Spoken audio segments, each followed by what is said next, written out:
This is sort of the journey of the Hintz family through life, how we got from Poland to the United States, and there will be some inaccuracies. There's different versions, what my mom told me, what I heard from my dad, and so forth. Not everything quite lines up, but anyway, the general idea is all here. And as proud as I am to have been born in Poland, as much as I love Poland, there's no place like the USA. Amen. I'm happy to be here. This is my home, and I'm a U.S. citizen and proud of it. And I know we may complain sometimes about our government and what happens with the spending and taxes and the debt and the deficit and so forth, but no place I'd rather be than right here.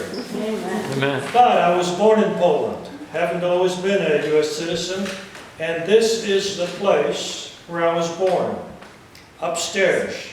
My father was, married, you know him, grandpa to many of you, great-grandpa to others. He was the Adventist pastor in Warsaw.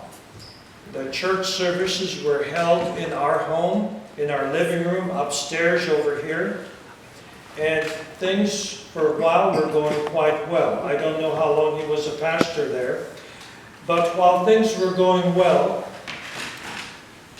Hitler and the leaders in Russia were getting together and plotting. This was in 1939, in August. They were plotting to invade Poland. And they decided, okay, Russia, we're going to take the eastern part of Poland. Germany, we're going to take the western part of Poland. Well, the invasion was to take place on the 17th of September. Germany didn't wait till the 17th of September. They jumped the gun, and on September 1, hundreds of tanks rolled into Poland and very quickly occupied that portion of Poland. Shortly thereafter, Russia came in. Well, this is 1939. I was born in 1940. My mother at that time was vacationing. She had my sister, which was 6 years older than I was, Hannah, with her, as well as George, my brother, and he was 3 years older than I was. They were visiting her mother, or my grandmother, in, I think it was Points, it was a town. Anyway, she was expecting me. I was to be born just a few months later. And while this was taking place, my mother, the country was split, and where my mother was ended up on the eastern part, which Russia claimed. Where my father was, and our home was, Warsaw, was in the western part. And that's a part that Germany claimed. I should mention here, before I get too far, this is Krakow. Poland is really very beautiful, as Hannah can tell you. Not only that, but it's rich in resources. Poland has oil. Poland has coal. Poland has salt. A lot of things there that were very desirable. A lot of good farmland. This did not go unnoticed by the Russians or the Germans, and that's why, well, actually other countries as well. Poland had a history of over 1,000 years of invasions by different countries. Turkey, Denmark. I mean, this was a place you wanted to own, Poland. And so it got invaded a number of times. Germany was particularly unhappy because after World War I,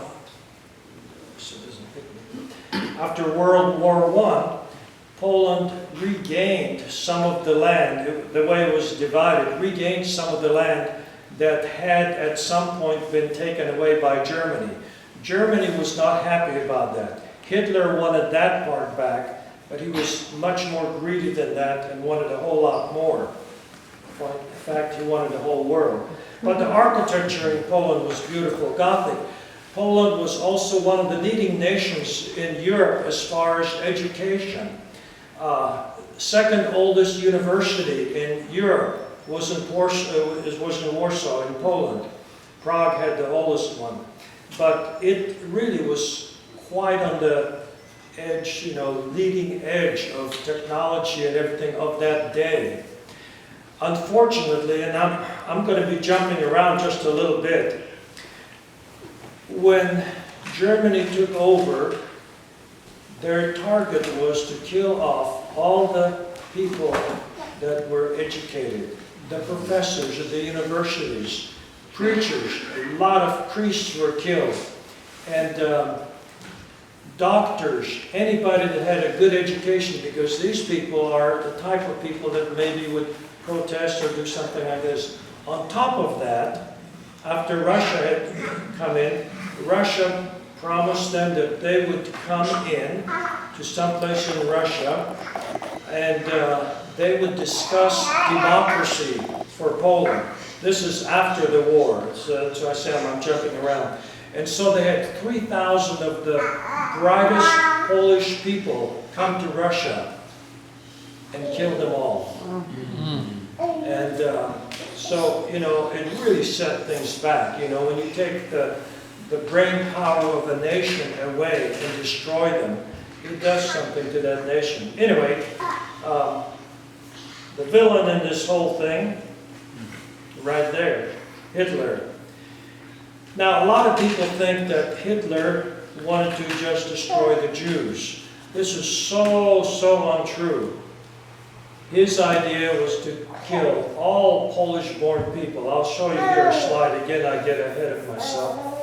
But all Polish-born people, he wanted to totally depopulate Poland, and he wanted it to be taken over totally by Germany. That was one of his many goals. He wanted, of course, the whole world. But war broke out. This was 1949, September of 1939, yes. And the tanks rolled in, like I was mentioning here, and soon from the other side as well. And right here I'm showing the line that divided the east from the west. Do you see the dotted red line? Yeah. Okay, my mother was on the right side of that line in 1939. My father was on the left side.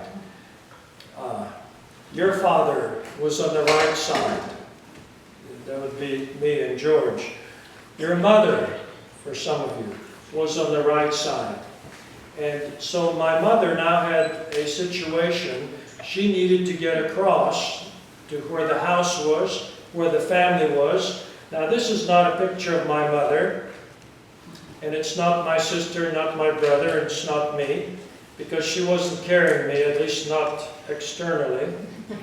And so she walked through woods and places. She rode trains trying to get back to Poland, to the part of Poland that was on the western side.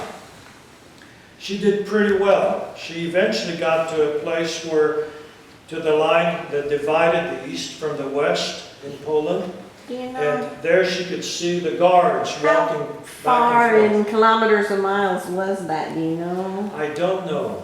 That's a good question. It would be good for me to look that up sometime. I just didn't and know see. how far she had them traveling. And when you're traveling by foot along this, even a short distance is a long thing. Especially, you know, when you look at a picture, to be pregnant, first of all, and then to have, my brother at that time would have been 3 years old, or almost 3. He was, in October he would have turned 3. This is September. And my sister, 6 years old, almost. She was born in January. So, you know, just to have the 2 little ones, and then to be pregnant on top of it, and being on foot a long way. But anyway, the border was guarded by guards. They watched, and she did not take this picture, but this kind of shows what it was like. And so the guard would walk back and forth, making sure nobody crossed over in either from one direction to the other, either way. And she hid in the bushes with George and with Hannah and waited for an opportunity, so when he would turn his back and start the other direction, she could quickly hurry across and get through. Unfortunately, he heard her as she tried to get across. And he turned around, "Stop! You can't go there." And of course they had guns and all that. And "You've got to go back." And she pleaded with him. "But please, my husband, my home, they're on the other side. I'm just visiting here." "No, you can't go back." She prayed that God would somehow soften his heart.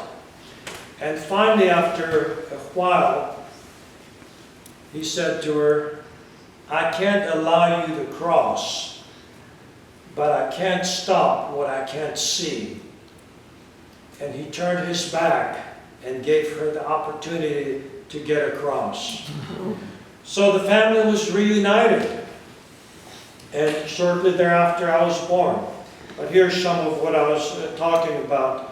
Where Hitler, this is a quote from Hitler, and he's talking about, you can read that, can't you? Yes. Yeah. He was after every Polish-born person.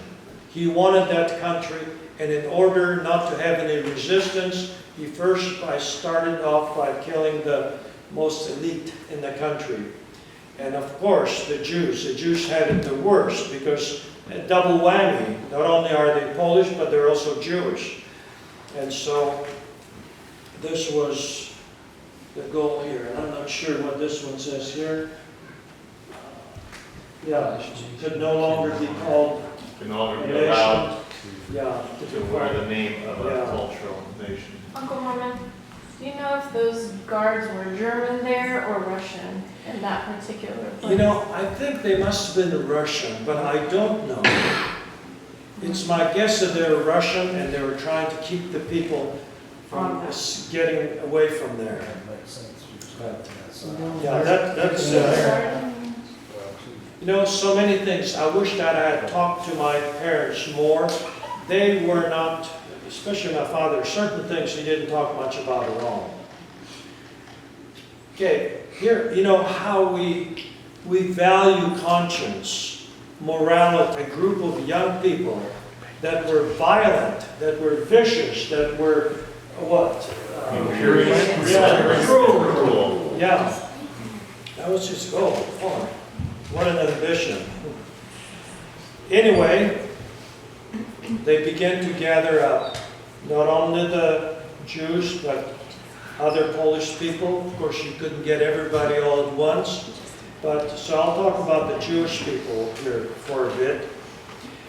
They were promised that they're going to be taken to a new location where they would be given work. Well, work is good, you know, that's how you get money. But you know, you want to bring your most precious possessions. Bring your money, any silver, any gold, bring that with you. You're going to need it. Bring that with you. And so they were put on boxcars, they were marched, they walked a long ways. I don't know, they must have been a little suspicious by then. And so they were transported, they were heading to Auschwitz. And if you want to go spend a day without smiling, Auschwitz is a place you would, horrible what took place there. Experimentation on people, on women, on twins and so forth. So many things, and that took place in there. But people were put to work. Only some of them. If you were really strong and capable, you would be put to work. Now, you didn't get paid for it. About 25% of the men, actually, they were found, these guys are strong, they can do this, we're going to put them to work. Others were put to death or put to the camp. The women were taken to a place. You know, they had a long journey. You need a shower. You need to get cleaned up. They had this big room, and when you go to Auschwitz, you can see the room. The room had little trap doors in the ceiling up above, and somebody was up there on top. So once you got the women in, said you're going to have your showers here, get undressed and all this thing. The doors were locked. No showers. Instead, from up above, somebody dropped in poison. And this horrible death for all those people. I believe in Auschwitz alone, 6 million were put to death. This was the main one. It's not the only death chamber that they had. But so this is at the very gate of Auschwitz. And Donnie, can you read that in German? Die Arbeit macht frei. Work will set you free. Work will set you free. Well, it didn't. The conditions here were just horrible. Like I mentioned, a lot of women were put to death right away. A lot of men were put to death right away. Others were worked to death. Others died from exposure. Some died from sickness, from disease. So they weren't all gassed, but you can see some of the pictures here, how thin some of the individuals are, skin and bones, and it was unbearable. In fact, it was so bad, very few escaped from there, by the way, and you can see why. You can see wires here, and it's barbed wire, but if you look at it, you see insulators on there as well, which means what? Electricity. And one set of barbed, they're pretty close together. There were a few instances of escape. I'm not sure how they did it, but that was very thin. But the conditions were so bad that there are people that decided, you know, I don't want to die of starvation. I don't want to die of exposure. I don't want to die from overwork. I don't want to die from disease. None of these deaths sound very good. Therefore, I'll do it the quick way. And they would walk up to that electric wire, grab a hold and shake until they could shake no more. They commit suicide, which was a much less painful death than the others. Meanwhile, things weren't going too well in Warsaw. This is Warsaw. You saw a picture earlier, beautiful buildings, Gothic architecture and all. Warsaw was being destroyed. Fortunately, my father was by then taken into the Polish army. At some point he was captured. He was in a concentration camp. There's one incident he talked about where the Gestapo, or anyway, tried to shoot him, kill him, and pulled the trigger on the gun several times, and it didn't fire, so he hit him over the head with the gun. And I'm not sure how he escaped or what. Also, there's, talking to Kay Kuzma, she was telling me about that my father, your grandpa for many of you, was one of 3 pastors that refused to give up the church that they were pastoring in at that time too. But anyway, my mother had the 3 of us at this time, and I don't know exactly what year it was, and she escaped from Poland, from Warsaw, before things really got bad in Warsaw. Warsaw ended up 85% destroyed. Almost 200,000, somewhere between 150 and 200,000 people were killed right in Warsaw. Many escaped prior to that time to the countryside or somewhere else. But my mother did not want to escape to the countryside. She thought, well, first of all, she was half German. Her father was German. Hassenrich was her maiden name. And she knew German just as well as she knew Polish.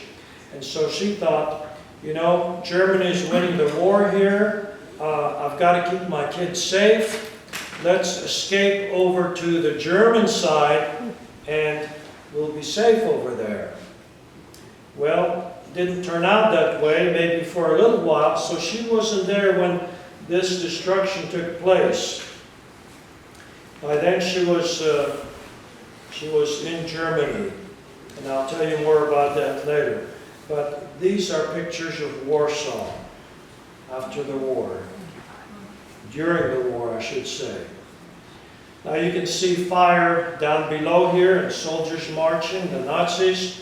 What they would do, some of the people that did not escape, and if the building was not torn down, they would set fire to the building down in the lower front, lower part. People could not come down the stairs escaping because the fire coming up the stairway. So many, in order to be safe, would jump from the window. Well, these guards would be ready with their guns, watching for somebody jumping out of the window, and that's where they would shoot. And so they would shoot people as they would jump down. So either you jump, either you burn up inside or you get shot on your way down. It was just a no-win situation for those that remained behind. I don't know how many orphans there were. You can see this little boy here, probably lost his mother, his father, everybody that he knew. Doesn't know what to do. He's just sitting here. Here you can see a couple of children have a little bit of food, a little bit of something in front of them. I remember my mother talking about, and I don't know if she was talking about herself and us or somebody else, but talking about somebody eating a boiled egg. And you know how sometimes when you peel a boiled egg, some of the stuff sticks to the peeling. Well, they threw the peeling away, and she or somebody else, I don't know, would pick up the peeling and scrape with their thumb to scrape out the little bit of egg that was there in the shell in order to have some nutrition. This tells about the 150 to 200,000 people that did not escape from Poland that were killed right there in that country. You can read it in Polish if you want. Or in English. That would be right. But how did she escape? Well, I remember this, a little bit of this, maybe from them telling it, but I kind of feel like I remember riding in boxcars, also in trucks, and they had three-wheel trucks, and they had trucks that were steam-driven, because I remember the boiler in there, and the guy shoveling coal or putting wood in there or something like that. Just very vivid. And maybe I just saw something, but I kind of think I remember it. I don't know. But anyway, this is the way. Crowded in a boxcar, escaping, heading for Germany. Well, in Germany, this is Hamburg, not at that particular time. Hamburg is where she headed. Worst place you could have gone. The reason was so bad, this is where the Nazis, this is where the Germans manufacture all their war machinery. The tanks, this is where the ports were, where the ships were coming from. This is where they had the dynamite factory. This is where all the railroad tracks came together. And so Hamburg supplied all the war supplies for Germany all over the place.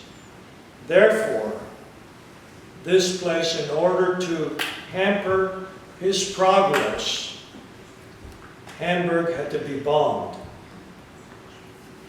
And so the Allies, my friends, the British and the Americans, bombing us. I'm down below there, and the bombs, they flew 69 flights over Hamburg alone. And I believe it's, as far as civilians, I think it was 80,000 that were killed. 250,000 homes became rubble. Now, that was not the target. The target were the factories. Over 4,000 factories were bombed. But you know, back then, you couldn't guide those bombs like you can today. And so those bombs didn't always land where they're supposed to land. And so homes were destroyed, civilians were killed. There are 900,000, not pounds, but tons of bombs were dropped on Hamburg. 9,000, did I say it right? 9,000 tons. I think that's what I said. Anyway, that is correct. Now, this is my sister and me, but it is so similar to what I remember. We were staying with somebody, I don't know who.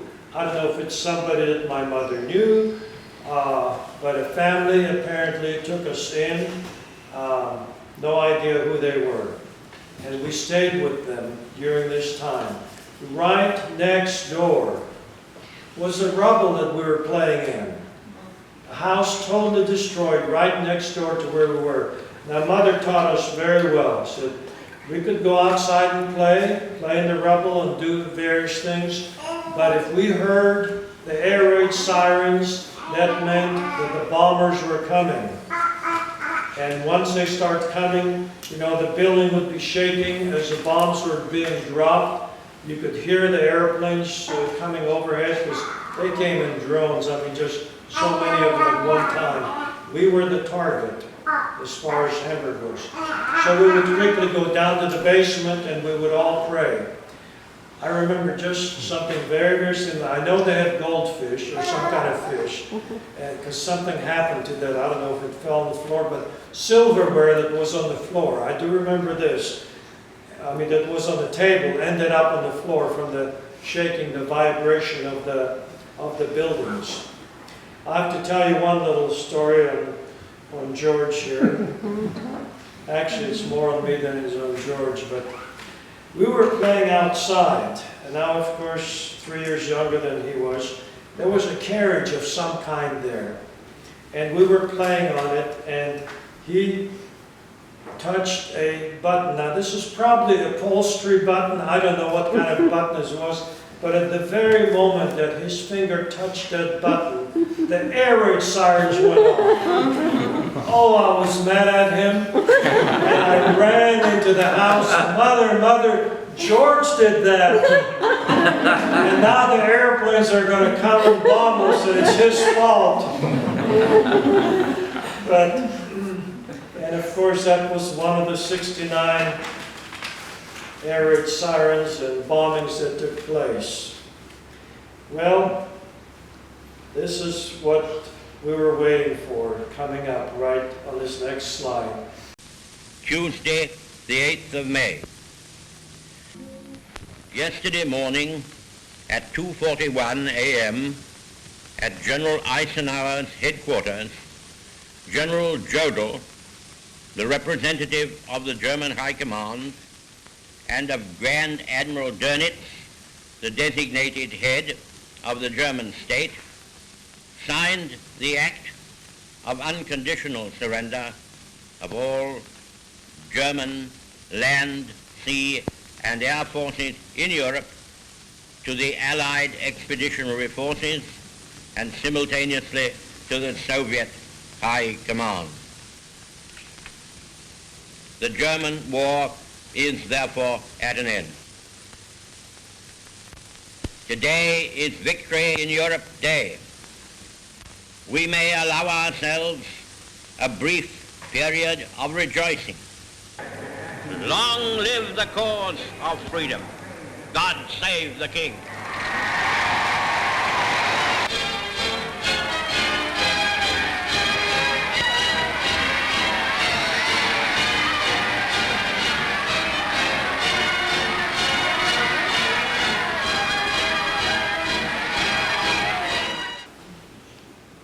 We lost our home, we lost everything we had, but we were alive. We didn't know where our father was, but we were alive and he was alive. And God knew where he was. This is what came out, New York Times. The war in Europe is ended. Surrender is unconditional. Well, that didn't mean the end of hardships, but it certainly meant the end of the war and this. Now, we were separated. We did not know where our father was at this particular time. You didn't know whether he was alive or dead, did you? That's right, we didn't know. And, you know, many people, I don't know, maybe even thought that he probably, you know, if you had to guess, because most likely he didn't make it, being, you know, the concentration camp and all that. But you can see here are some of the hardships that people faced after the war. First of all, you know, you think of police officers as people that are there to help you. That's not the experience we had, because the Gestapo, the police there, they were the persecutors. They were the enemy. They were the ones that we tried to avoid. And so the attitude towards authority, of course, from these people would be kind of a negative attitude. And psychological, everybody was kind of damaged through all this, going through all this, and then malnutrition, not having enough to eat, not having a diet that was, and these are people that were somewhat free. The people that were in, like at Auschwitz, all that survived, they were in horrible shape. I don't know, how they get through. But anyway, the Red Cross was very busy trying to reunite families. And they wanted to, first of all, help us as far as medically, because we needed that. Needed to find a shelter for us. Needed to find family members and join them and all this thing. So all this was now taking place after the war was over. We were in two different camps. One was Ventorf and one was Eckenferde. I remember Eckenferde a lot more than I remember Ventorf. But it was a DP camp, and DP was displaced persons. Today we call it refugee camp. Back then it was DP camp. And this is sort of similar to it, except it was not two-story. It was a single story. It was a wooden structure. You didn't have a solid foundation. You could have things under it. Because I remember I found a gun under there, a loaded pistol one time. Didn't touch it. I called my father and did something with it. But it was one story. And it was a long building, so there were multiple families. So they hung up sheets or blankets or something to separate families, give some privacy. We did not have running water in there. We did have electricity. We didn't have anything to run off of electricity, but at least we had electricity. We were given, they wanted to get us back into somewhat good health. So every day for the children, they would line us up. They would have a milk for us, a cup of milk. But before you could have the milk, you had to have something else. You know what? Cod liver oil. Cod liver oil. And my memory, it's the same spoon for everybody. They would pour it in, put it in your mouth. And I said something to Kay Kuzma the other day, and she said, that's what her, her husband and her, his brother and sisters, that's what they remember. Same spoon for everybody. Anyway, they're trying to get us back in good health. I don't know. But anyway, after you had your cod liver oil, then you had a cup of milk. And so they established a school there. My first 3 years of schooling were right there in camp. Teachers were mean. They were very mean. They hit us with not ruler, but a stick. I remember once the teacher went to swing back like this to get a good thing and fell out of her hand, went out the window. I thought that was funny, she didn't. Was this all Polish? Your school of Polish? Yes, it was. It was in Polish. So why were the Polish teachers mean to the Polish refugees? Just, discipline. That's just the Eastern or the European system of education. They're strict. That was strictness. And I interpret it as mean because they weren't kind about it, and they were very, to maintain order. There, in that camp, I know a lot of young people that were there were getting drunk and stuff, and there were fights in that camp. I do remember those fights. They would just beat each other up and all that stuff. They're trying to establish some kind of discipline there, I guess. Was this camp in Germany or Poland? It was in Germany, yeah. Somewhat close to the coast, actually. I looked up Ventorf once. I never did find Eckenferde, but now I know the spelling of it, so I can look it up. The way I know the spelling, Kay Kuzma, and many of you know Kay. She is almost finished with her book. The title of the book, you'll want to read it sometime. It's called The Bookseller's Wife. The bookseller is Wilhelm. That's what he went by in Germany. But anyway, the Kuzmas. He's Mr. Kuzma and his wife, and then Jan Kuzma, is their son, George Kuzma, another son, and then Krisha, Hannah's good friend, Krisha and Danka. They're very good friends. In fact, in the book, they're mentioned a little bit that the Hintz family kids playing with the Kuzma kids. And then in camp, we were together again. And Kuzma's came to America 2 years after we did. They went to Texas. They weren't as impressed with America as we were. As you'll read in the book, and if you're really dying to read it, I have a copy of the manuscript right over here. Just give me a thumb drive.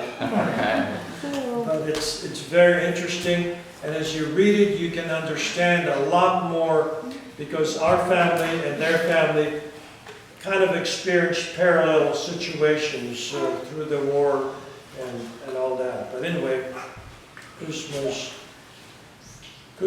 were in that same camp. They had some health issues, and that's one thing. In order to come to America, there's several requirements.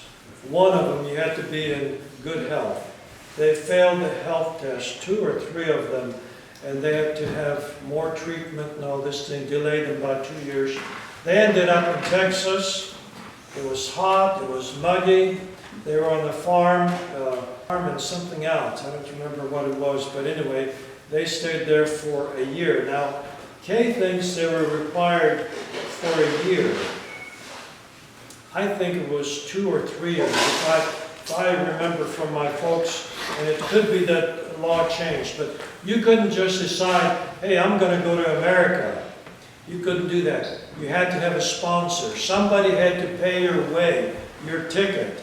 Not only that, you had to be accepted by the government, the U.S. government. You had to have a letter showing that you were approved to come, that you were chosen to come to America. My father tried several places. First of all, it looked like Australia. Where would you be today if it had gone to Australia? The second thing that came up, Paraguay. I'd be speaking Spanish.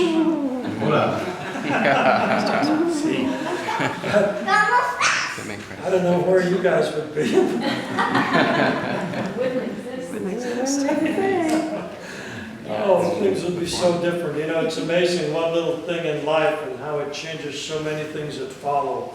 Just totally.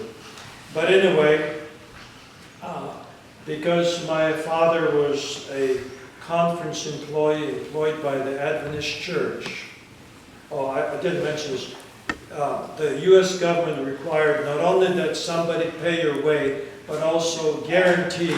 And this is where Kay and I have it different, and we're discussing why we have it different. But anyway, 3 years of work. That for 3 years they guarantee your work or your upkeep, because they didn't want to be a burden on the country. You know, just come here and what now? Okay, you're going to be on welfare or what? So in order to come, you had to have that. So here's a letter written from the General Conference in Washington, or Tacoma Park, Maryland, Washington, D.C., more than that. And this is a letter stating that, sort of guaranteeing the work. It lists all the family members. Do you see her dad's name? Do you see her mother's name? Grandpa's name? Can you read it okay? Yes, you can. You can see that very well. But anyway. Is the date 1946 or? Yeah, look at the date. 1946. It took 3 years after this. This was sent to the American consulate in Hamburg. 3 years later, this letter comes. 1949. Yeah. And this comes, and it says, you know what it's like to be chosen when they're choosing out baseball teams or something? And I choose you, you know. Well, here the U.S. government says, you have been chosen. Yeah, well, that was the most welcome letter that anybody could have received. We would now be on our way to America. We were now selected. It was approved. Now, we had to go through all kinds of health things and all this thing, but the day came, and when Dottie finishes reading that, I'm going to change the next slide. Interesting. And here you can see George's name, Hannah's name, my name, Grandpa Hintz's name, and Grandma Hintz's name, among other people there on that ship. This is a manifest. These are the people that were on the USS Stewart. And there it is. That is the ship that we came on. Now, this has been redone. It wasn't that way then. It had a second deck. Well, I guess there is a lower deck there, because I can tell you something on that deck. George. George did it. Yeah. On that list. Well, you see the bedding here? These are hammocks.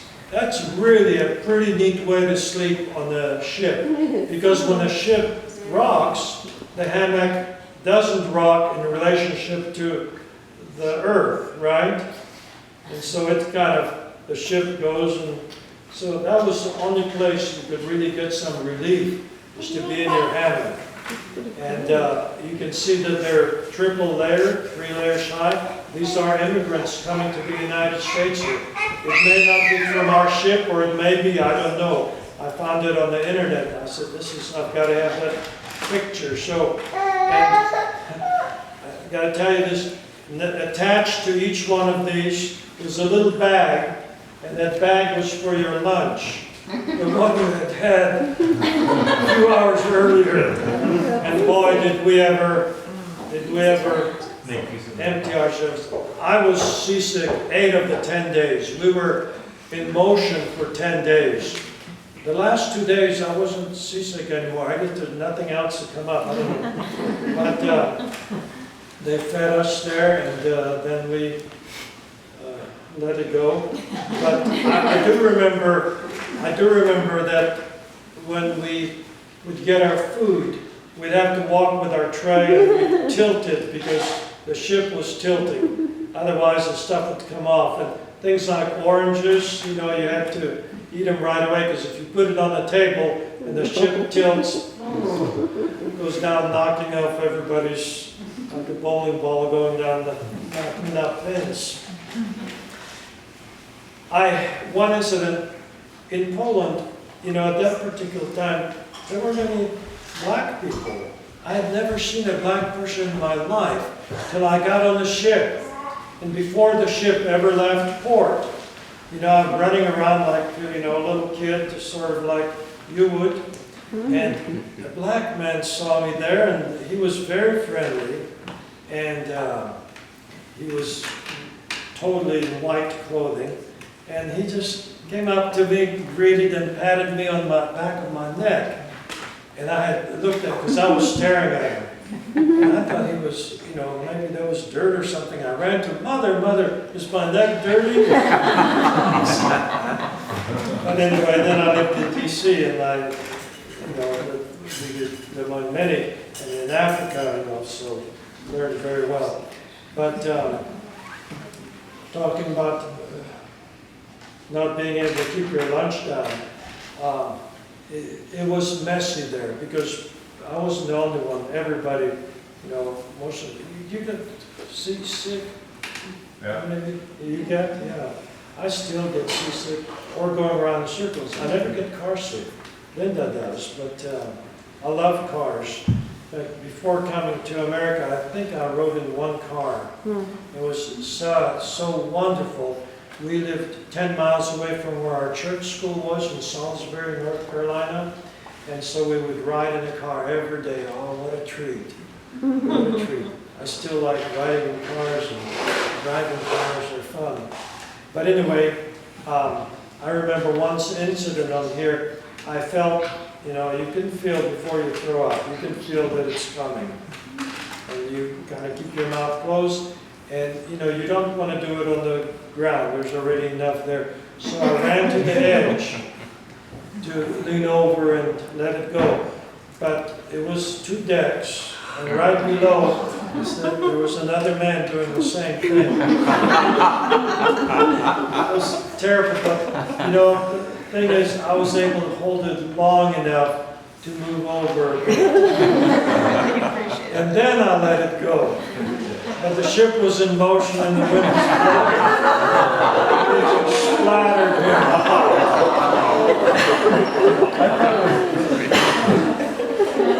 I was afraid he was going to come get me.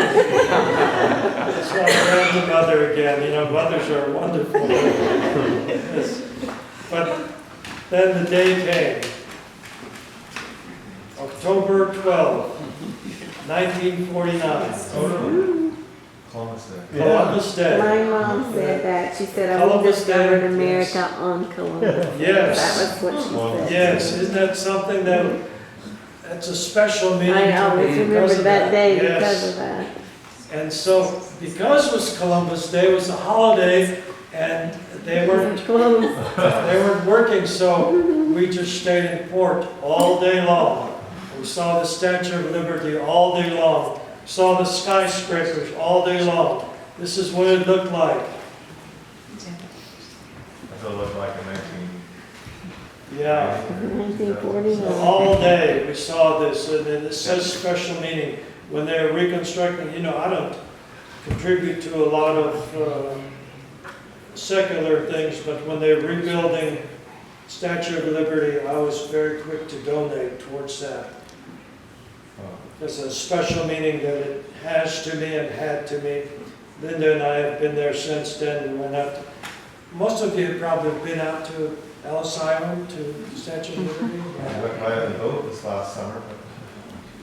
Yeah, it's, so we were there, finally.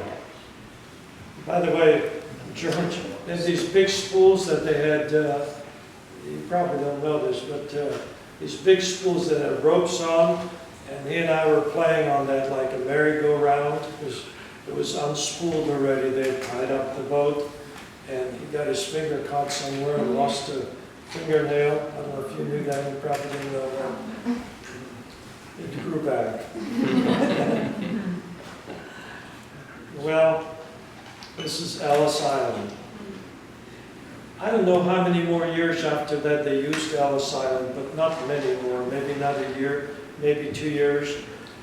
We were immigrants that came to the famous Ellis Island.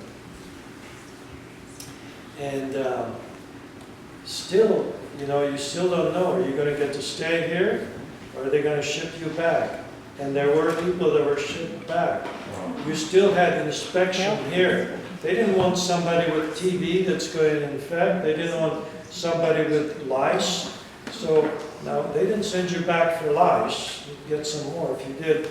They put white powder in our hair. So everybody got this white powder shaken in their hair. And that's what I think that may be what he's doing here. But I don't know. But anyway, inspecting. And we probably all looked like that. My father, I know, suit he had, and one trunk is all we had. I have the trunk. You have that That's trunk? It Okay. has the address to North Carolina and the Windtorf address from Germany. Oh, it has better for Yes, uh-huh. yes, I have it. Okay. Yeah, I knew you had it, but I didn't realize it had It the has it. address on there. Mhm. But, yeah, all our possessions were right there. But it didn't matter one bit. Because we were in America. We crossed over. We were on American soil. I remember my father bought us each a banana. First banana I ever had. Oh, that your first? Yeah. Yeah. Yeah. Orange on the boat with that. It was a rare thing. And Linda bought me a banana when we went there since then. It was kind of a still a reminder of celebration. So here we were, 5 of us. This was not at the very time we came. This is about 3 years after we had come. We went to Rockwell, North Carolina. Our sponsor that paid our way and that provided employment for us was Dr. Oliver, Dr. Joe Oliver, in Rockwell, North Carolina. He had a farm. He had 2 farms, maybe 3. I did pick cotton some. I did sell corn by the road. 25 cents a dozen, I remember the price. I should have kept some, that was pretty cheap. 25 cents a dozen, wow. But anyway, my father worked on a farm, it was a dairy farm. I loved the farm. My favorite was teaching the calves to drink out of a bucket. I did it by example. No, not really. After the cobbler. Now you let them suck your 2 fingers, and then you lower your 2 fingers into the bucket, and they keep on sucking, and pretty soon you can move your fingers and they keep on sucking and drinking the milk. I love teaching the calves to drink. We had chickens there, but I was more impressed with the calves. George and I actually rode a cow. You know, they would come in for the milk. My brother and I enjoyed, you know, getting the silage and putting in there and all that. We'd help with the milking and the milking machines. And after the milking machine was done, then we had to finish up a little bit. You could always get a little more out of the cow. But they had their head in that thing, you know, kind of locked. And he and I got on the cow and released it. Cow wasn't too happy, but didn't get bucked off. I think it jumped off. George and I had so much fun doing so many things. And here we were living in a real house. This is a house we lived in Rockwell, North Carolina. And it had a couple of bedrooms, had a wood stove. We kept it nice and warm. It was so nice. We had the hot water came from in the kitchen was a tank, and as you heat up the wood stove in the kitchen, as you run that stove, it also heats the water at the same time. And there was a bathtub, real bathtub, first bath that I had. You know, we always just used a cloth and a little pan of water and washed up. Toothbrush, first real toilet paper. That's a luxury, you know what we used? Newspaper and stuff, and you can make newspaper, you can actually make it quite soft if you go back and forth. A newspaper, I don't know if you've ever done that or not. If you go to India, you might have to. You're playing or something. But anyway, we had a bicycle, we had a dog. See the dog there? We just loved being on the farm. What's the dog's Then we name? moved to Tacoma. I don't know, probably Urvish, like, something like that. He was your dog, or was he the It was farmer's our, dog? no, it was our dog. The farmer actually, my father was the farmer here, but there was Fred Oliver, his brother, that kind of instructed him. But my father was the main one that did the work there. And the same Dr. Oliver also sponsored the Klotz family, including Elizabeth Heisler, which was Elizabeth Kutzner, and I think they were converts of my father. I'm not sure. They baptized them. But anyway, they ended up on a different farm. That farm, they didn't have electricity where Elizabeth was. They did not have running water. But we'd go out there and visit them because somebody speak those two. Well, what do you think is happening here? Can you spot me in there? No? I had to be 21 to apply for citizenship unless my parents became citizens. They didn't. That's it. That's me. I was a student at Walla Walla College at that time. At my time, I came old enough, and I was eager to become a U.S. citizen. And so the day came right there, one of the days that I was, right after college let out, or right into the school year. It was my turn. Swore allegiance to the United States of America. And there's my proof. Naturalization. Yes. 1020.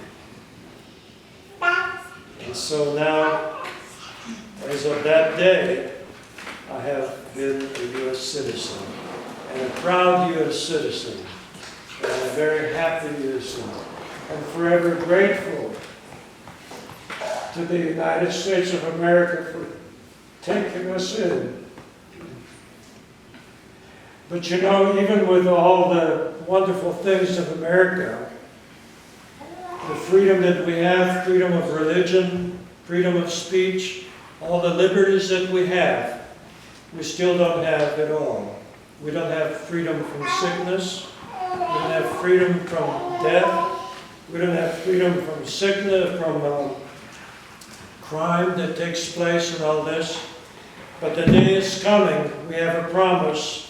The day is coming when our journey will be over and we will have true freedom from everything that makes us sad, that makes us unhappy, that gives us the God has promised if we are faithful, He'll receive us and we will be with Him where He is.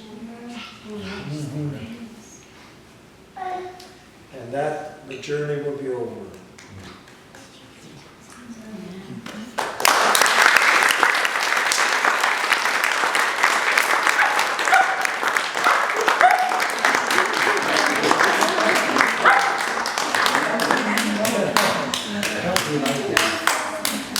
A couple questions? Yes. Let's see, how and when were you, the four of you and your father reunited? Your mother and you? It was in camp, and so the year, it was after the war, so I would have been probably like 6 years old in 1946, somewhere in there, because the war was over in 45. You know how, like 7 months later, or a year later, or a year and a half later, you know? It was fairly fast, I do know But it was in that. 1946. But I think it was in the second camp, not the first camp. I think we're just with my mother in Ventor. Ekentherde, where you saw the wooden buildings. That's where we spent most of our time. Ventor had, actually, those were brick buildings, as I remember, and we were somewhere upstairs. We were there a short time, and I remember a meal there, and they had, we called it sago, I don't know, some kind of a thing. My brother called it frog eyes, and so he didn't like it, and so I didn't like it, but we ate it anyway, because, we needed the nutrition. But what is round like that? Was it tapioca? Could be tapioca. He called it frog eyes. He had a lot of influence on me. When we came to America, Dr. Oliver, or Mrs. Oliver, actually took us to a grocery store there in Rockwell, and went down the aisles picking up food and putting it in a basket. And my brother said, they must own the store, because she's just going, taking things off off the shelves. Because the stores that we had, somebody behind a counter, you ask for, give me some of that, give me some of that, they would get it for you. But one of the things that she got was mayonnaise. And my brother and I thought it was butter. And so we put it on bread thick. And when you're expecting one thing and it turns out to be something else, it was sour, a little sour. So he and I don't know if he ever liked mayonnaise or not. I learned to like it. But at that time, neither one of us touched mayonnaise. Did you like mayonnaise? I don't. I never ate it. Yeah. Okay, now. Do you have memories of your father? Mayonnaise? Do you have memories of your father before you went to Germany as a child? Or you met your father at 6 years old? that, I may have at that time, may have recognized him, but at this point, I don't remember knowing him prior to that time. I do remember my mother prior to that time, because she was taking us places, but of course he was gone by then too. So I don't know how old I was when he left. Maybe I was 2 years old, I don't know. She left Warsaw rather early. Yeah. He was gone, things were looking bad, really bad. Germany looked much more inviting than Poland at that time. Yeah. Yeah. So you don't know where he was during the war? He never spoke of it, or very seldom? He didn't talk about it. I do know that he was in a concentration camp. And he was in the Polish army prior to that time. And captured and did that. And I know he mentioned where... Say that again? Yeah, my father talked about the time that the Gestapo was going to shoot him, kill him, and pulled the trigger several times. The gun didn't go off, so he hit him with a gun a couple times, and I don't know, he got away at that point somehow. And is there a story about the first time you saw a door swinging? Hinges? A door swing? Or a door latch? The first time you saw a door with hinges or a latch? I think I remember a story that you and George had not, you had the curtains hanging to divide everything and you really didn't see a door, and so then you used to play with the doors? I don't know if that was... Oh, that could well have been, because we did have sheets or blankets or something between families. It was, a long building, just a long barracks. It had been used, the British people were running the camp.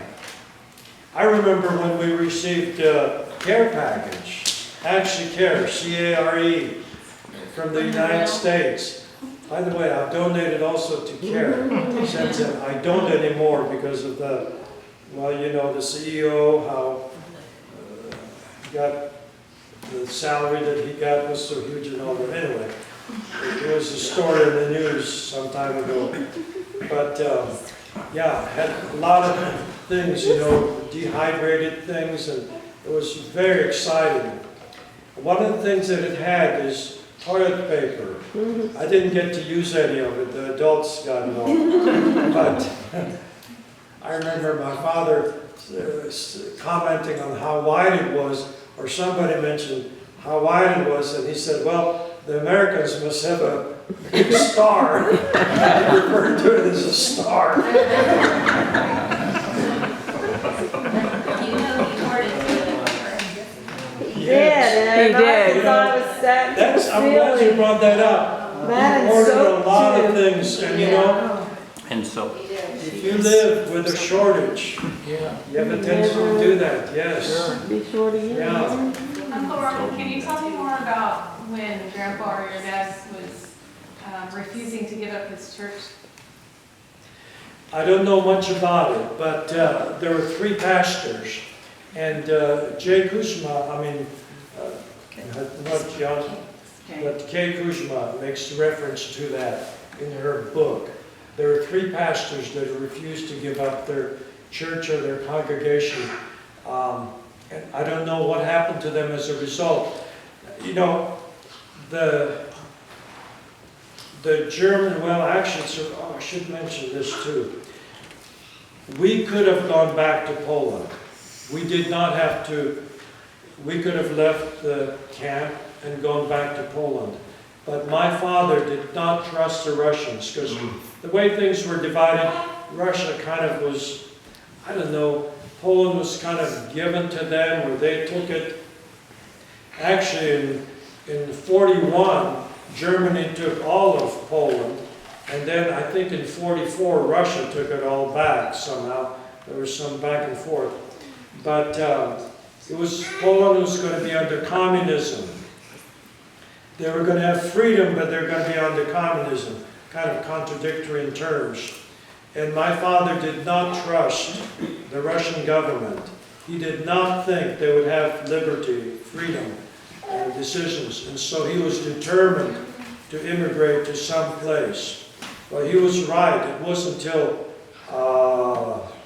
1990, I believe. 89? Okay. Following year.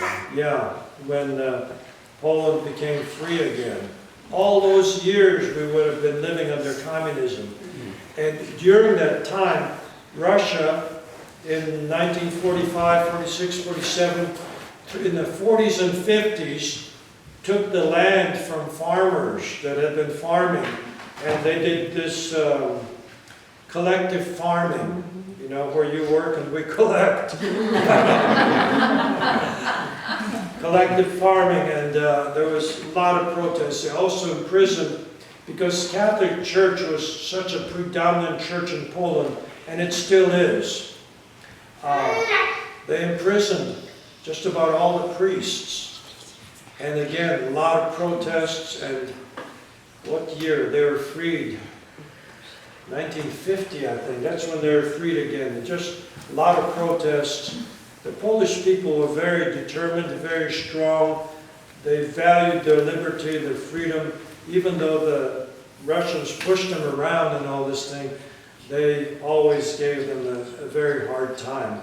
In fact, I wondered, why did Hitler destroy Warsaw? Why not just take it over and have all those beautiful buildings? But the Warsaw resistance, they really rose up. In fact, they almost beat the Germans in Warsaw. They did it in very unique ways, you know, manhole covers that open them up and shoot from there and different things. There's a museum in Poland, in Warsaw, that you can go through that shows the Warsaw resistance.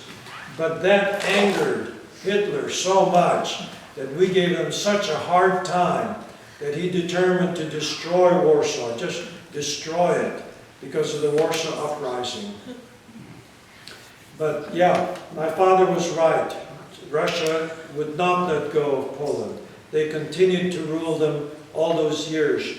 And I can tell you a little bit what it was like at one point. In 1977, we were on our way to Africa, where we served as missionaries for 7 years. And we went through Poland. And we went to my aunt's place. And that was my father's sister. And she was married, and she had a son, Alvin, which a lot of you know, corresponded. We stayed with them, I think it was one night, and they lived in an apartment, very dark hallway, there's no color, everything was kind of really dark. You got to watch, didn't you, in there. They cooked up something very special, which they seldom would have. It's chicken. Because they had company from America, they did something very special. And we were vegetarians, and It was boiled. it was boiled, boiled chicken. And so Bev promised Sharon, we've got to eat some, you know, they did all this special. If you eat some, we'll buy you a watch. So they bought Hannah a watch made in Russia. She had tears streaming. She just sat there and cried. And, you know, I was younger, but I was behaving. She sat there crying, I can't eat chicken. And so, okay, we'll buy you a watch if you'll eat the chicken. So she got a prize, and all of us who behaved didn't.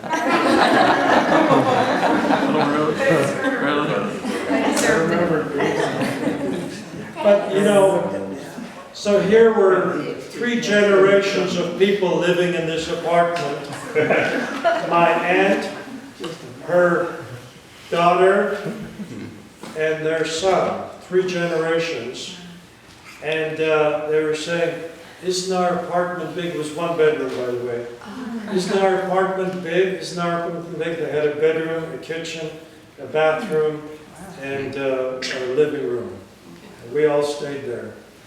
And so we kind of, very nice, dark hallways and all. In fact, everything outdoors was, I was saying, I didn't have to use color film to take pictures of Poland because everything was kind of black and white. Yeah, there was no color there. So different today. But anyway, The parents or my aunt, I guess maybe her, I don't know, one of them was asking, you know, we have this washing machine. It was there, and, you know, you just put your clothes in there, and it does this, and it comes out clean. And they wanted us, we just came from Germany, all our clothes were clean, and they insisted that we change clothes and wash our clothes in there. They wanted to show us how it worked. It was some kind of a thing that spun around. It was a small thing. And then says, does your brother have a washing machine? Yes. Does your sister have a washing machine? Yes. You know, we didn't want to tell them how it was. At that time, I remember I looked up the statistic. Only 1 out of 10 families had a car. Not multiple cars, just one car. And telephone was really rare. And you didn't really need a telephone because your friends didn't have one either. So who was But my aunt, is it my aunt? No, it was my cousin that worked at the airport. But she wouldn't pick us, she wouldn't meet us at the airport. She took the day off because she was afraid that she might lose her job if she had friends or people coming from America, from overseas. They also, at that particular time, they required that every non-U.S. citizen, non-Polish citizen coming into Poland had to pay $20 entrance tax into Poland, so per day. So we had to pay for everybody except I didn't have to pay for myself. And we took a taxi to get to their place because they couldn't pick us up. And the taxi was so eager to get some business. He loaded everything up on top. We had a lot of stuff. Remember, we were allowed 2 suitcases each. There's 6 of us. That's 12 suitcases. Little car. Just all in there, you know, real tight. All the suitcases. It blew a tire on the way. Remember that? Yeah, blew a tire. He was very unhappy. But anyway, when I went to pay him, you know, this $20, it was an exchange thing. It was not that we had to pay, we had to exchange. So I had all this Polish money, you know, $20 worth for each person. 5, it's 10 times 20, $100 worth of Polish zloty. And so here's my chance to get rid of some of this Polish money.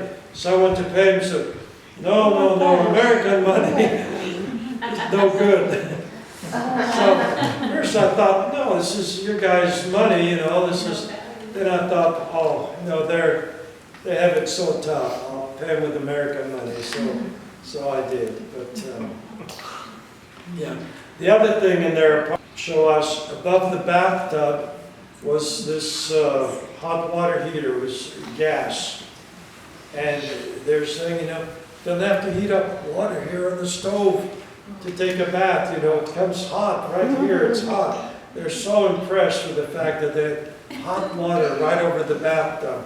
They had no clue what the rest of the world was living like.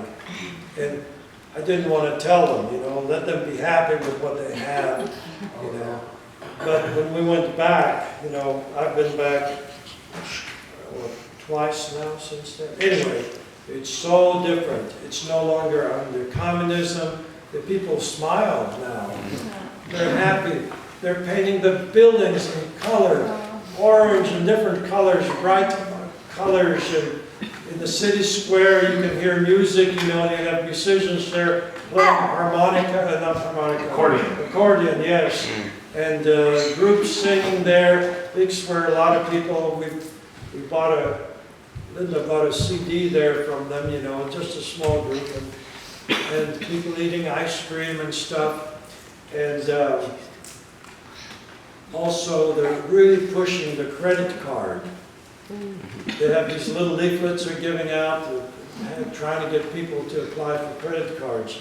I hope they don't go for that too heavily. But Poland actually was in pretty good financial condition here a few years ago, and that's because they had not had credit cards. They did not have the debts. They in order to buy something, they had to have money to buy it. And so the country was, but I don't know what it's like today. That was probably 80 years ago when we were there. They're really pushing the credit cards. But you could go in the stores and they had things. Oh, by the way, in the washing machine, they had to pay it with hard currency, like US dollars. They had to wait 3 years after ordering and after paying for it. 3 years before they had it. I should tell you, Richard, my uncle, and his wife were alive at that time, and we went to their apartment for their house for one meal. And then I knew why my cousin's place, why they thought it was such a big apartment. When we went over there, you know how big a sheet of plywood is? 8 by 10? That's the size of the kitchen, 8 by 10. Size of a sheet of plywood. And they had one other room besides the kitchen. They must have had a bathroom too, but one other room, and that was the all-purpose room. We sat on the bed, and the table was right there, so we were sitting on the bed eating lunch up there. It was, my father sent a lot of things over there. I know he sent penicillin, he sent I think a lot of nylons. I don't know why nylons, but they must have been things that they requested. But they could sell stuff, get some money, and to my uncle and my aunt, and help them along the way. My uncle did visit the U.S. once. My father always talked about going back and visiting Poland, and I told him, save your money, and I'll take you. We'll go together. But as you probably know, Grandpa couldn't save a dime. He spent it as fast as he could get it. Whether it was getting magazines or he'd look for something he could spend the money on. Walmart. Let's go to Walmart. Yeah. Let's go to Walmart. Buy some more toilet paper. How about all the juice that he had? Beautiful silverware. Chocolates and It's flat. Is there, I remember hearing, I think, a story about an orange while your mom was trying to escape and some ladies came and gave an orange to the kids. They were crying. Yeah, I think it was an apple though. Apple. But yeah, George was crying. He had been scratched by a cat. This is when, wanted to cross from the eastern part of Poland to the western part.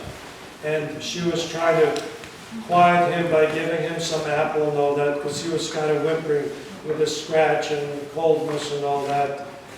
This was September, so nights were chilly and all that. But yeah, it was an apple. Somebody had. So I remember hearing that he was crying, and some ladies came and gave it to them, and he was so happy and got quiet, and your mom turned to say thank you, and they were gone. Did I mix up some stories? That may be so. I don't specifically remember that, but and she thought it was an angel, or two angels that came to. And that could well have been. I know she talked about, praying there and pleading with the soldier to let her across. I remember something about the apple to remember keep that? him quiet. I don't remember the angel part, Yeah. but she And did. he had been scratched by a I cat. didn't know that was the Thanks for reason. me. It was great. How about learning English? Oh, yes. no understand. Yeah. My father had his own version of English. And his expressions too. But my mother learned English a whole lot better. She read a lot. She listened to a lot of sermons and all. My father had radio, shortwave radio, listened to Polish broadcasts, subscribed to a Polish newspaper. His English didn't come along as well, nearly as well. He understood a lot better than he pretended to. Yes. What? I don't understand. Oh, boy. But when you couldn't sneak out anything past him, he did know everything you were saying. He just didn't want you to think it. If you whispered something, he heard it. You were talking about him. But for Hannah and for George, by the way, Hannah went to Pisco or Fletcher, I don't know which one. Fletcher. Fletcher. And, but we learned English fast because we had a real advantage. Our teachers, our classmates didn't know Polish. So we were just surrounded by English-speaking kids. And kids were so nice and interested in us and all this. We had a great time in What school? and all that. What riding school were back you and at? forth. Salisbury, North Carolina. It was a church school. Nice teacher, Miss Badger. And I found her, went to camp meeting in Redwood camp meeting, and going across the tents I saw the name Badger. And so went and talked to them, found out that she was related, and her name is Harris, Esther Harris. She was, found out, she visited us in College Place after that, and talked to her, found out that she was 18 at the time she was teaching me, my first teacher in America. She was 18 years old. But anyway, we loved school, riding back and forth 10 miles every day from Rockwell to Salisbury. We learned English really, really fast, picked it up. I remember them asking us questions, and I remember, because they laughed and laughed, and I answered to this, but said, "Are you cold?" I said, "No." "Are you hot?" "No." And I said, "Me is not hot, me is not cold, me is good."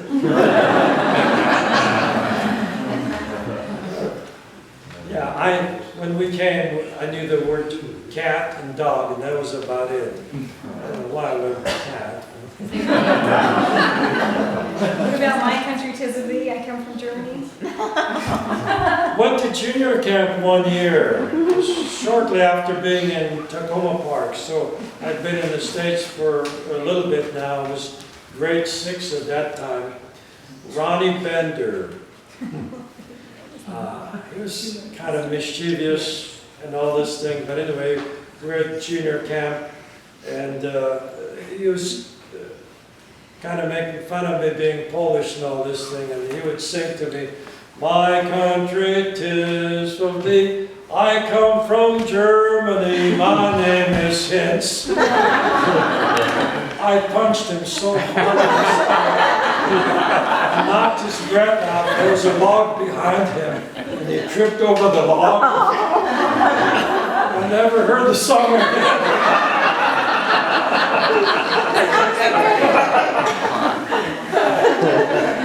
You might want to learn that song.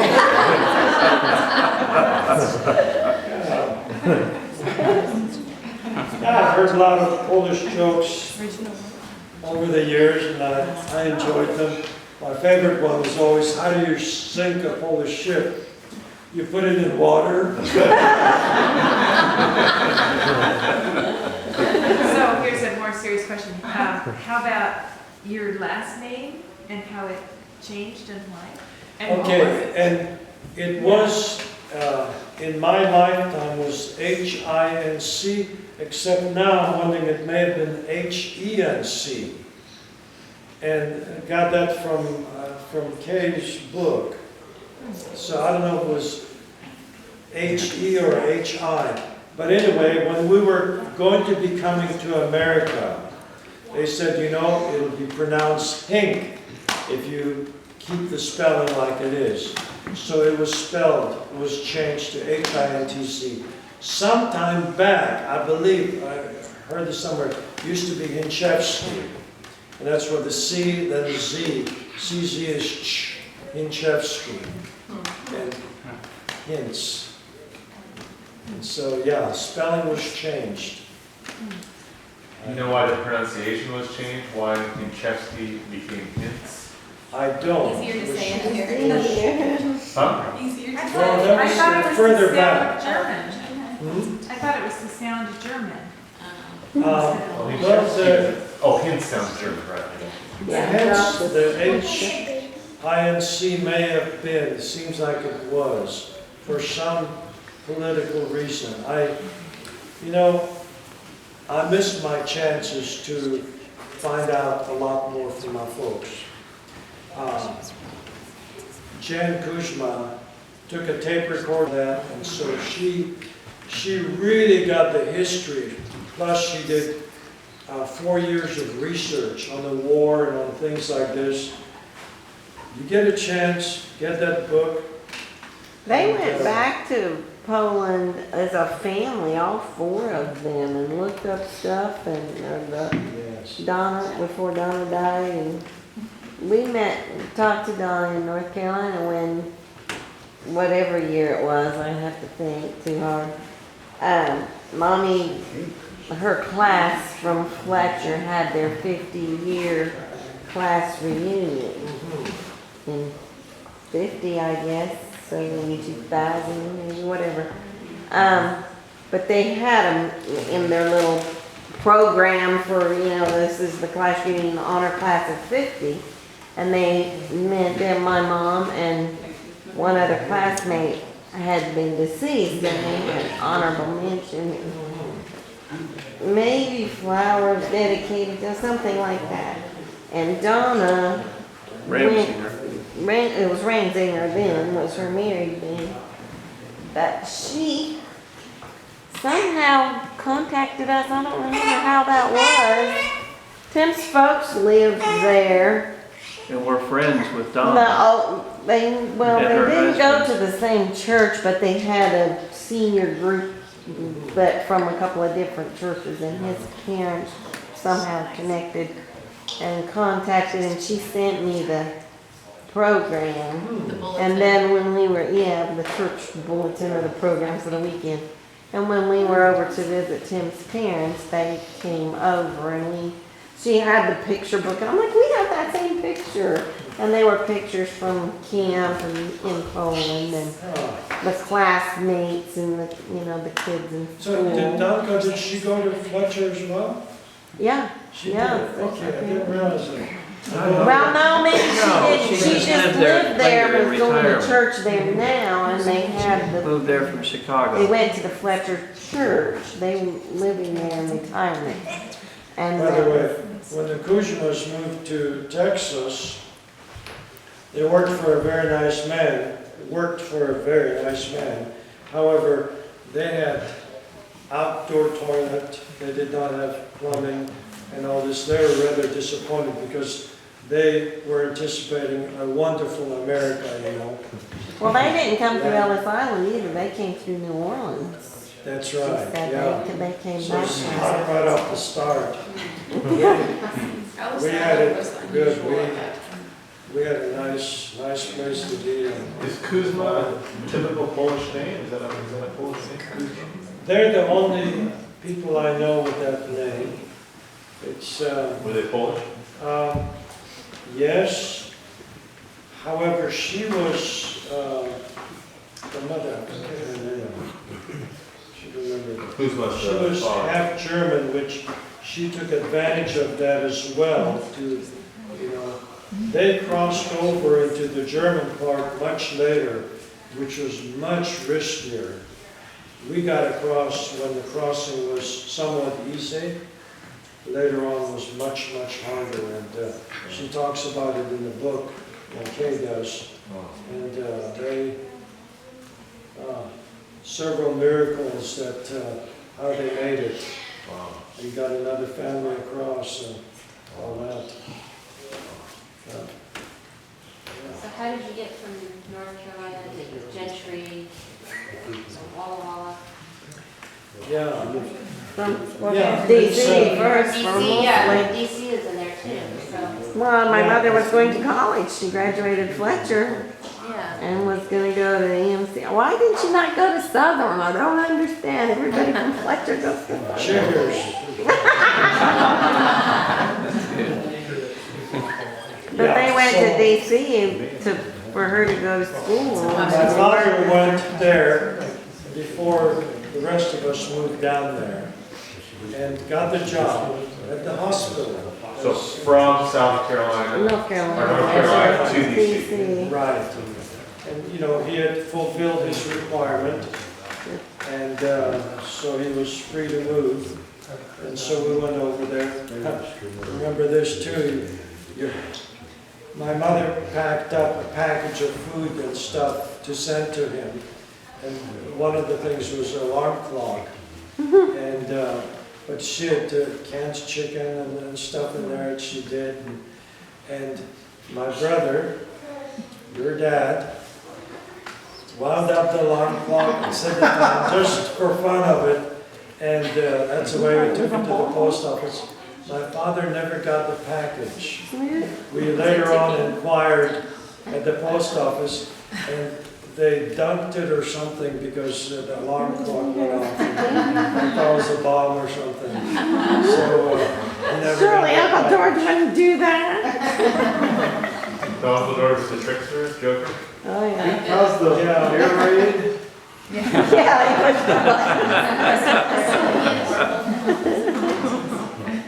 So, well, Orville, he's the one who taught us how to fish. Cherry bombs. Is this your dad? I was gonna say, I didn't remember your dad being a The fish fisherman. came right. I made fish They at the didn't- time They because didn't they stay fished. dead. I remember I It liked came back to life. So, Yeah, we had cherry bombs too. yeah. I'd never. I remember we were in DC visiting and you guys, I don't know if you were there, but I know George was and my mom and dad, and they went fishing in Chesapeake Bay or whatever is up there in DC. Of course, we had to stay home with grandma and grandpa. And they were gone all day fishing. We were gonna have fish for supper, and they came home and we had fish for supper. Like, oh, did you catch this? They went to a fish market and bought it. They didn't catch a thing. All day fishing. When you all were in Hamburg, did you finish out the war there? You didn't go anywhere else? You guys stayed there the rest of the war? We did. We stayed there to the end. Okay. It just couldn't really travel very well. Those 69 in a short period of time, 69 different attacks. Missions. Missions, yes. We call it air mission. One mission would be to all bombers one night. I could just hear the bombers just when they sounded like all together coming at the same time. So how old were you when you got to Hamburg? Well, it was before 45. So it could have been 44, maybe It even could have been 45. 44, somewhere in there, yeah. And We then, must have left earlier than that. It's before Hitler really got mad and just did all that to Warsaw. So your dad might have been We some got out of there. 7 years Definitely was while Hitler was making Your dad good might have been strides. 7. Yeah. Well, that could have been early 43. and then how did you end up in a displaced persons camp? Why didn't you just keep living like Germans? Do you know? Well, you know, the Red Cross, these opened up right away, and there are several DP camps, and there are over 1 million people. I think ours was 800 or something. That was one of the smaller ones. But those opened up immediately, and it provided, you know, they provided food and some health care and the opportunity to apply to go somewhere. So my mother, I guess, heard about it. I was too young to make any decisions, but she must have heard about it and applied and headed that way.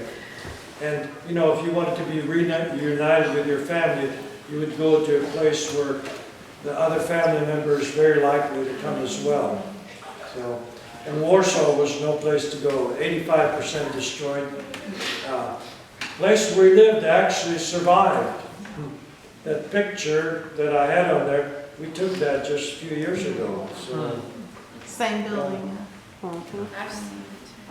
Do you know the name of the camp where your dad or grandpa went? Or?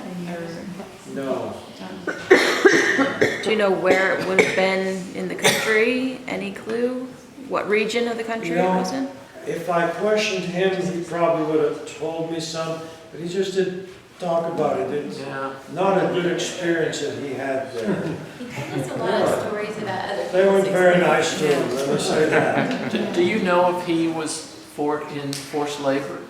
Do you know? I don't know if he was forced labor or if he was just kind of caged, but all kinds of they people did, do that. if at certain times, if you had the energy, you would be put to forced labor. And, but sometimes, you know, you had to be shipped somewhere, so I don't know how long he was in prison. It was towards the end of the war. He maybe never got to the forced labor, I don't know, and released. A lot of people were released from Auschwitz and all that, and the Nazis tried to destroy any evidence of the death camps, you know, quickly before they got discovered and all that, after the war was over, so. Do you think your dad might have been in prison partly because he was a Seventh-day Adventist? I And don't that would think be so. construed as Jewish because of keeping the Sabbath? Now, I know that in camp, you know, because George and I we didn't go to school on Sabbath and we had church service, you know, my dad set up an actual place of worship in camp. We had, one of you had a picture of that that says, thy word is truth, or my word is We truth. found that and at, yeah. found that in my mom's house. Yeah, that was in camp. We had Sabbath services there. But because of that, and because the Jews kept the Sabbath, and people kind of mixed it up, the kids were mean to us. They were mean to us. And then skipping school one day out of every week. Kids weren't too happy about that either, neither were the teachers. So we're kind of picked on, say, you know, hit with sticks or stone throw at you or something, or yelling at you or something. But it was not all a happy time.